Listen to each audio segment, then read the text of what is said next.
Imaginez un homme capable d'interrompre un culte de 12 000 et une personne dans un silence de mort, de pointer du doigt au milieu de la foule et de révéler des adultères et des sorcelleries gardées sous cette clé, plongeant des légions de démons dans une panique absolue. Un général de Dieu qui imposait les mains à des lépreux isolés, à la chair déjà putréfiée, et voyait la maladie simplement sécher devant tout le monde.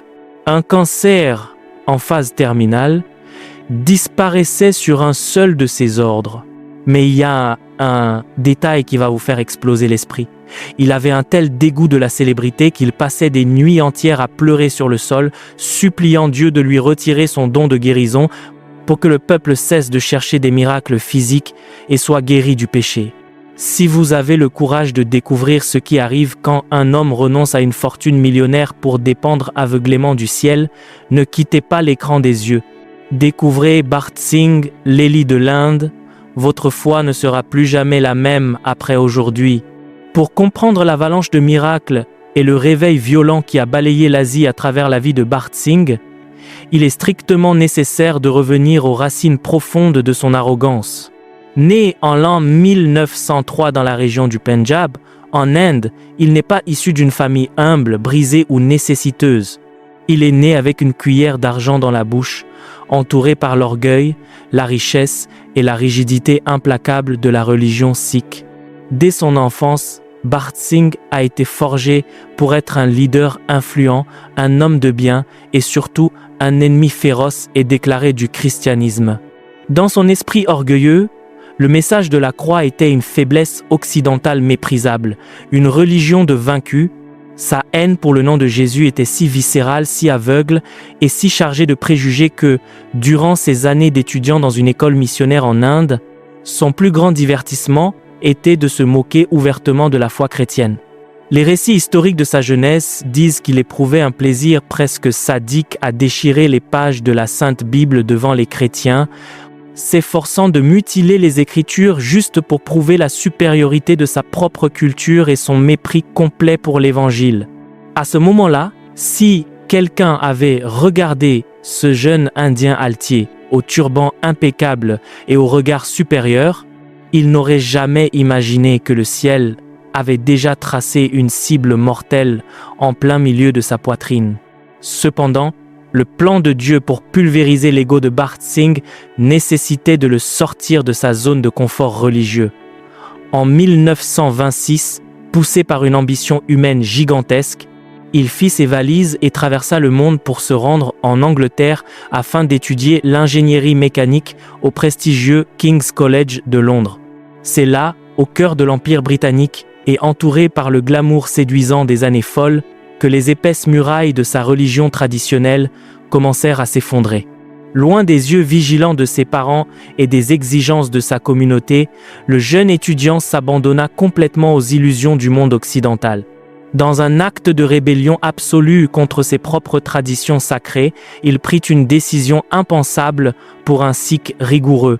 Il coupa ses longs cheveux, abandonna le turban et plongea tête première dans une vie de vanité extrême. Il voulait être l'image du succès européen.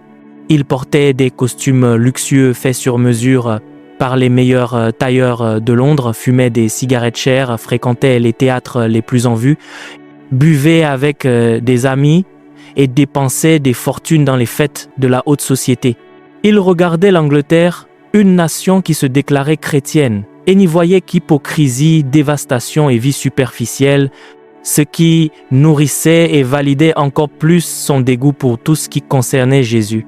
Plus tard, il traversa l'Atlantique et fut transféré au Canada pour étudier l'ingénierie agricole, cherchant à accumuler encore plus de connaissances séculières. Il avait absolument tout ce dont un jeune de son âge pouvait rêver. Un compte bancaire généreux, une éducation d'élite, des vêtements de marque et une liberté sans limite. Mais derrière les costumes coûteux et le sourire poli de jeunes prometteurs, son âme criait dans un abîme de ténèbres et un vide existentiel insupportable. L'ingénierie moderne n'avait pas d'outils pour réparer la fracture exposée de son propre esprit. L'horloge de l'éternité a finalement sonné pour lui dans le froid de l'hiver canadien de décembre 1929, dans la ville de Winnipeg. Bart Singh était plongé dans une dépression secrète et silencieuse. Une nuit, presque par accident, ou poussé par une pression sociale irrésistible de quelques connaissances, il finit par entrer dans un culte chrétien. Il n'y est pas allé pour adorer, il y est allé pour juger et analyser. Il s'est assis au fond, indifférent, gardant son habituelle posture de détachement sceptique. Mais l'atmosphère spirituelle de ce lieu commença à étouffer sa chair et à désarmer ses arguments. Le Saint-Esprit commença à resserrer le siège de façon implacable. Quand il retourna dans sa chambre ce jour-là, le 14 décembre, son esprit était pris dans un tourbillon que la logique ne parvenait pas à organiser. C'est alors que l'impossible envahit la dimension naturelle. L'homme qui se moquait des missionnaires et déchirait des Bibles vit sa chambre soudainement illuminée par une gloire littérale et écrasante. Ce n'était pas une intuition, ni un frisson émotionnel passager ou une crise de conscience. Bart Singh fut frappé par une vision surnaturelle et une manifestation de la présence de Dieu si terrifiante et sainte qu'elle le jeta au sol. Une voix audible, chargée d'amour, mais avec un poids d'autorité qui brisait les rochers, résonna directement en lui. La voix dit « Ceci est mon corps rompu pour toi. Ceci est mon sang versé pour la rémission de tes péchés. » En ce millième de seconde, le voile de l'incrédulité fut déchiré de haut en bas. La révélation du sacrifice brutal de Jésus-Christ sur la croix frappa l'esprit de cet ingénieur orgueilleux comme un éclair de très haute tension. Tout son orgueil intellectuel, toute sa prétention religieuse, toutes ses ambitions terrestres furent instantanément vaporisées par la gloire incandescente du Fils de Dieu.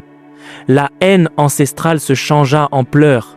L'ennemi de la croix se rendit là même, brisé, pleurant convulsivement sur le sol de sa chambre, remettant sa vie, sa carrière à succès et son avenir entre les mains de celui qui l'avait persécuté avec tant de vigueur toute sa vie. La conversion de Bart Singh n'était pas une simple modification de philosophie ou d'affiliation religieuse. C'était un enrôlement militaire forcé par la gloire. Le Seigneur ne l'avait pas appelé à être un croyant ordinaire destiné à s'asseoir sur un banc d'église le dimanche. Dieu était prêt à forger une arme de guerre mortelle contre les principautés démoniaques qui dominaient l'Asie.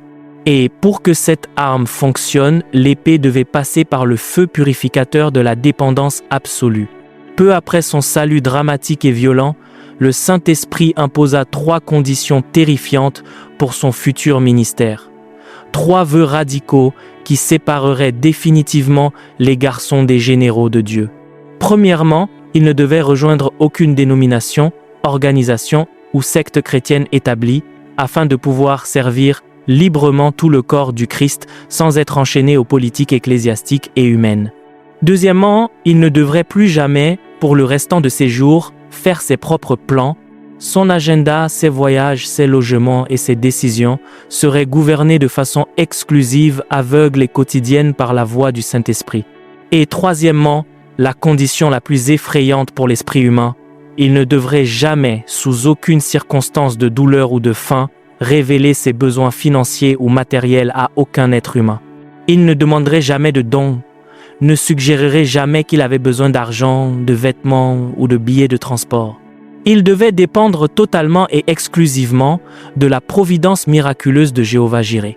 Le jeune ingénieur, habitué à acheter le confort du monde avec son propre argent, signait maintenant un contrat de mort pour sa propre indépendance financière. Il accepta les termes divins sans hésiter. Bart Singh commença à faire ses valises. Il savait qu'il devait retourner en Inde. Il savait qu'il allait affronter la furie implacable de sa famille, le rejet, l'expulsion de la maison et la haine d'une nation entière. Mais il n'était plus un ingénieur en quête d'ascension sociale.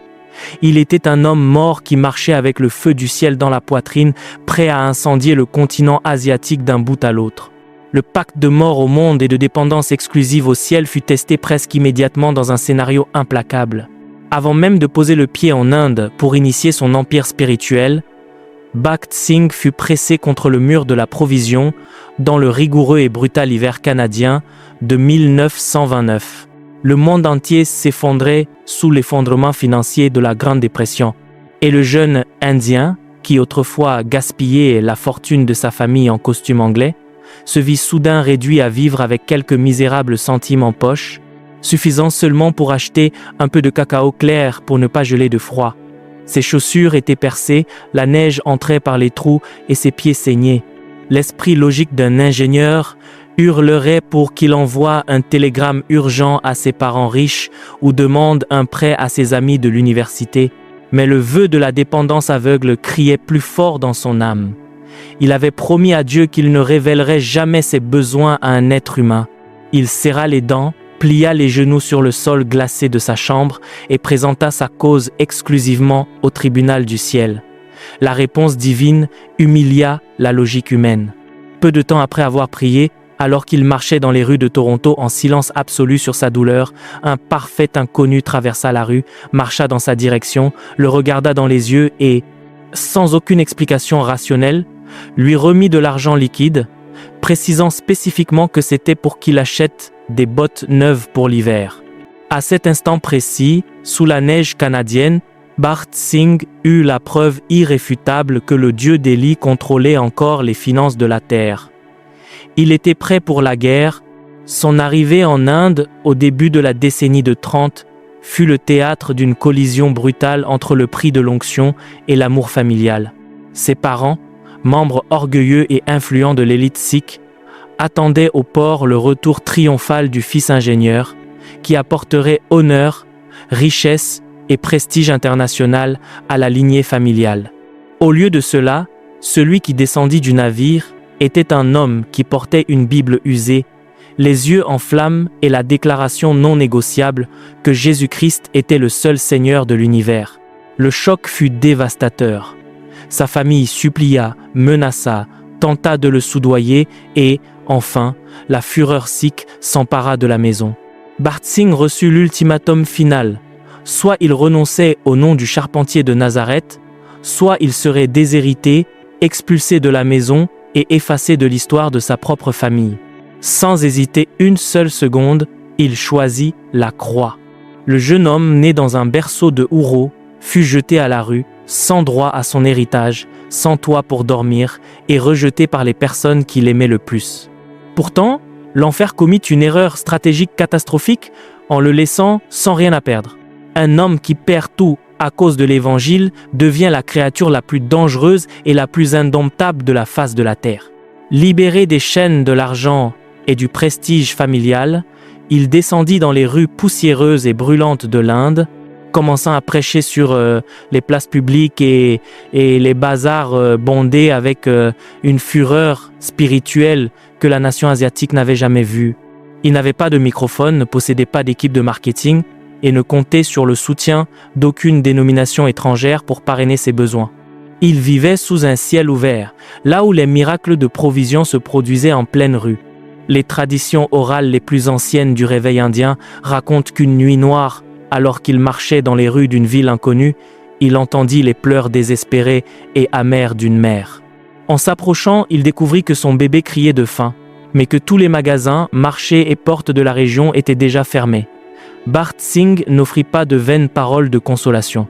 Il s'arrêta au milieu de la rue poussiéreuse, leva les yeux vers le ciel et pria à haute voix, exigeant que son pourvoyeur envoie de la nourriture. Quelques instants plus tard, une voix intérieure lui ordonna de marcher dans une direction spécifique. Obéissant aveuglément, il tourna au coin d'une rue et tomba directement sur un médecin d'un hôpital local qui passait par là de manière apparemment aléatoire. Le médecin le regarda et, poussé par une force que lui-même ne comprenait pas, demanda brusquement si cet étranger avait besoin de lait. Bart Singh avait prié pour demander seulement un verre pour faire taire la douleur de l'enfant, mais il revint vers cette mère en larmes portant un gallon entier de lait frais. Le ciel appuyait son audace à chaque pas. Quand le réveil commença à attirer des foules affamées, le besoin d'une base physique devint urgent. Il trouva un complexe gigantesque, idéal pour être le siège de son ministère, qu'il appellerait Jéhovah Shammah, le Seigneur est ici. Le détail effrayant est que le propriétaire était un musulman rigoureux et que le contrat exigeait le paiement anticipé de 2 mois de loyer pour libérer les clés. Le jeune Indien et son petit groupe d'intercesseurs n'avaient pas un centime en poche. Par la foi irrationnelle qui défie les mathématiques, il signa le document du loyer, mettant sa parole à l'épreuve au risque d'aller en prison pour fraude. Le délai pour le paiement expirait dans quelques heures. Ils s'enfermèrent en prière. L'horloge tournait, la pression écrasée, mais le ciel ne s'est pas en retard. Quelques heures plus tard, de façon complètement surnaturelle et sans qu'aucun appel public n'ait été fait, une donation exacte, chirurgicale et inexplicable de 300 roupies lui parvint. C'était la valeur exacte, jusqu'au dernier centime, pour couvrir le loyer et sceller le contrat. Le Dieu qui habille les lits des champs finançait le plus grand réveil de l'Orient. Avec ses besoins garantis par la main directe de Dieu, le ministère de Bart Singh se transforma en un épicentre de puissance atomique. Il prêchait à plein poumon devant des foules de plus de 12 000 et une personne en plein air, sans haut-parleur, soutenue seulement par l'onction qui électrisait l'air. Et là où l'évangile pur et sans mélange est prêché, le royaume réagit avec violence contre la maladie. Les témoignages de guérison commencèrent à exploser dans toute la nation. On dit que lors d'une de ces réunions en plein air, un homme dans un état de lèpre avancé et déplorable vint le trouver. Le malade vivait isolé, caché sous des couvertures épaisses et immondes pour tenter de dissimuler la déformité de son visage et l'odeur putride de 2 blessures immenses et ouvertes qui déchiraient ses jambes. La foule s'écartait avec dégoût et terreur de la contagion, mais Bart Singh ne voyait pas un intouchable, il voyait une opportunité pour la gloire de Dieu de se manifester. Après la fin du message, il s'approcha, ne fit aucune mise en scène religieuse ou cri de spectacle, mais imposa les mains et libéra l'autorité du nom de Jésus-Christ. À cet instant même, la chair putréfiée cessa de palpiter. La lèpre sécha sous l'ordre invisible du Saint-Esprit. Les plaies ouvertes sur les jambes se refermèrent et l'homme fut complètement restauré devant les yeux écarquillés d'une foule qui entra dans une sainte panique, craignant avec terreur le Dieu de ce prédicateur.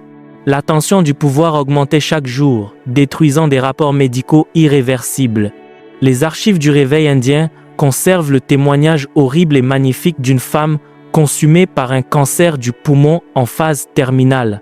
La maladie avait atteint un niveau de putréfaction si agressif que sa propre famille, incapable de supporter l'odeur dégoûtante de mort qui s'exhalait de ses pores, l'avait rejetée et isolée à l'intérieur de sa propre maison. Consumée par la douleur et l'humiliation extrême, la femme était au bord du suicide quand parvint à ses oreilles la rumeur que l'Élie de l'Inde était en ville. Se traînant avec les dernières forces qui lui restaient, elle arriva à la réunion de Bart Singh. Quand la prière de foi fut lancée en direction de son corps détruit, la racine démoniaque de ce cancer fut étranglée et arrachée dans le royaume spirituel. La tumeur disparut, l'odeur de mort s'évapora. Elle fut instantanément et miraculeusement guérie, retournant chez elle parfaite comme un trophée vivant de la résurrection. Cependant, l'aspect le plus choquant de la vie de Bart Singh n'était pas les miracles qu'il réalisait, mais son dégoût absolu pour la renommée qu'ils apportaient. Alors que des évangélistes occidentaux construisaient des empires financiers et utilisaient les guérisons pour remplir des stades et vendre des livres, Bart Singh gardait ses dons cachés. Il n'a jamais de toute sa vie annoncé un culte de guérison ou de délivrance. Quand il s'aperçut que les gens commençaient à voyager des kilomètres uniquement en quête de santé physique, ignorant la repentance de leurs péchés mortels et le salut de leur âme, son esprit entra dans une profonde affliction. Ses plus proches intercesseurs racontent qu'il passait des nuits blanches, le visage dans la poussière, pleurant et suppliant Dieu de lui retirer son don de guérison. Il préférait être un prédicateur sans aucun signe, plutôt que d'être entouré d'une foule de personnes guéries physiquement, mais qui marcheraient en parfaite santé vers le feu de l'enfer. Pour Bart Singh, le miracle suprême et le seul qui importait réellement était le sang du Christ lavant l'âme pourrie d'un pécheur. Le véritable moteur derrière l'empire spirituel de Bart Singh ne se trouvait pas sur les scènes illuminées, mais sur le sol dur et poussiéreux de sa chambre. Tandis que beaucoup cherchent les projecteurs et la reconnaissance publique, il cherchait désespérément l'obscurité et le silence du lieu secret. Sa vie de prière n'était pas une routine religieuse monotone, c'était une agonie quotidienne, un combat au corps à corps contre les armées démoniaques qui asservissaient l'Asie. Il passait tant d'heures ininterrompues à genoux, plié en révérence et en cri absolu devant Dieu, que le sol laissait littéralement des marques physiques profondes et permanentes sur son corps. Il gémissait, pleurait le visage collé à la poussière, et jeûnait des jours durant avant même de songer à poser le pied sur une chaire. Pour lui, prêcher sans avoir d'abord saigné dans la prière était un sacrilège impardonnable. Et ce fut précisément cette intimité terrifiante, forgée dans le feu du Saint-Esprit, qui produisit en lui une arme létale, un niveau de discernement des esprits qui frisait l'effrayant et balayait toute fausseté de l'environnement. Il n'opérait pas avec des suppositions théologiques ou des techniques de psychologie bon marché. Il lisait les âmes humaines comme on lit une enseigne lumineuse dans l'obscurité. Ces réunions n'étaient définitivement pas des environnements confortables pour la chair ou pour les croyants d'apparence. Quand il ouvrait la bouche, l'atmosphère pesait d'une crainte de Dieu si dense, si écrasante, que les pécheurs commençaient à trembler physiquement sur leurs chaises avant même tout appel au salut. Les histoires transmises de bouche à oreille dans les anciens villages indiens racontent qu'à plusieurs reprises, au milieu de croisades avec des milliers de personnes attentives, il arrêtait brusquement sa prédication. Un silence de mort et tranchant s'emparait de la foule. Les yeux en flammes, exhalant une autorité prophétique brutale, il pointait du doigt quelqu'un de spécifique dans la foule. Avec une précision chirurgicale, il révélait des péchés cachés, des vols secrets, des adultères verrouillés à 7 clés et des pratiques de sorcellerie que personne d'autre sur terre ne connaissait. Il démasquait l'hypocrisie publiquement, non pas dans le but d'humilier, mais pour détruire la racine de la tromperie démoniaque qui emprisonnait ses âmes. Les démons entraient dans une panique absolue en sa présence et reculaient terrorisés. Les gens s'effondraient, tombant le visage au sol, pleurant convulsivement dans une repentance profonde qui déchirait les entrailles. Son ministère prophétique n'existait pas pour masser les égos ou promettre des facilités terrestres. C'était une épée à double tranchant affûtée au ciel, qui coupait la religiosité morte de l'Inde et arrachait de force les hommes des griffes de l'enfer. La conséquence incontestable de cette vie de pureté implacable fut la construction d'un mouvement de réveil qui a complètement redéfini la carte spirituelle du continent. Sans jamais lever un seul centime à travers des appels manipulateurs ou des lettres de collecte de fonds, Bart Singh a fondé des centaines d'assemblées locales, basées strictement et radicalement sur le modèle de l'Église du Nouveau Testament. Il n'a pas construit une dénomination figée, centrée sur son propre nom. Il a levé une armée de disciples féroces. Le plus grand symbole de ce pouvoir gouvernemental étaient les célèbres convocations saintes annuelles à Hébron, dans la ville d'Hyderabad. Imaginez des milliers et des milliers de chrétiens convergeant de toutes les parties de l'Inde et d'autres nations, abandonnant le confort de leur foyer pour camper ensemble pendant des jours, uniquement pour chercher la face de Dieu. La logistique humaine et la mathématique financière diraient qu'il était humainement impossible de nourrir, loger et soigner cette foule colossale sans sponsor millionnaire ou soutien gouvernemental.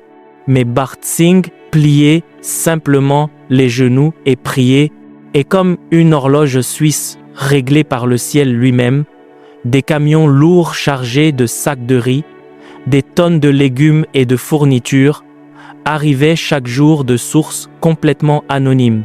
C'étaient des provisions financières et matérielles gigantesques tombant du ciel pour soutenir l'œuvre de Dieu de façon surnaturelle et continue, jour après jour. Les réunions à Hébron duraient des heures et des heures, sans que personne ne regarde sa montre, marquée par des louanges chantées à plein poumon, des témoignages de guérison qui défiaient la médecine et des expériences spirituelles si violentes et intenses que l'air lui-même semblait électrisé par la gloire tangible de Dieu. Quand Bart Singh se reposa finalement et fut rappelé au Seigneur en l'an 2000, il ne laissa pas derrière lui des comptes bancaires obèses, des manoirs de luxe ou un empire familial érigé avec l'argent du peuple. Il laissa une Inde marquée au fer rouge pour toute l'éternité. Il laissa des milliers d'églises plantées, des millions de vies transformées et un héritage de dépendance radicale qui fait honte au mercantilisme et à la vanité de notre génération. Il a prouvé, par sa propre chair, son sang et sa sueur, que lorsqu'un homme décide d'annihiler son propre ego, de cacher ses dons à la célébrité et de dépendre uniquement et exclusivement de la providence du Saint-Esprit, il n'y a pas de démon, pas de misère et pas de maladie mortelle qui puisse lui résister. L'Élie de l'Inde a été rappelé dans son foyer éternel, mais l'écho tonitruant de son cri dans les aurores résonne encore violemment dans le monde spirituel.